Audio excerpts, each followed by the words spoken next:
You're infected? I'm not infected with anything. I carry the HIV virus, as do millions of other healthy people. You don't believe HIV causes AIDS? No, I don't. Oh, lady, you're nuts.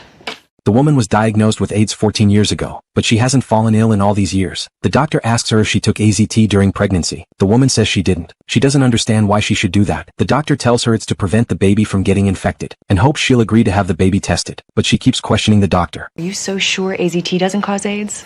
Everyone knows it suppresses the immune system. Lady, too, don't get me wrong, and the drug companies are trying to screw us. Doctor? But when we tell you that your child has a life-threatening disease and you jeopardize his life to prove one of your crackpot theories, and you're just as bad as they are, okay? If he dies, is that gonna make you happy? Dr. Clemenza, I'll take care of this, okay?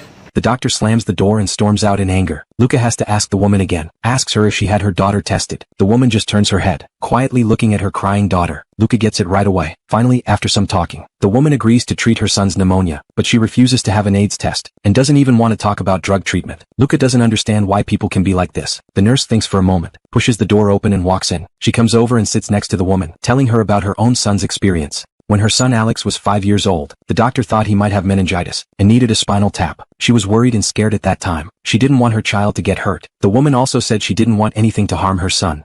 Stewie is already hurting, Mrs. Koenig. Everyone is entitled to their beliefs, but the truth here in this room right now is if you let this go on like this, there's not going to be a doctor that can help him. He only has you. The woman's heart is gradually touched. Finally, she agrees to test her son, but refuses to test her daughter. She says her daughter is perfectly healthy. Well, at least she's gonna let us help Stewie. 1 out of 2, that's something.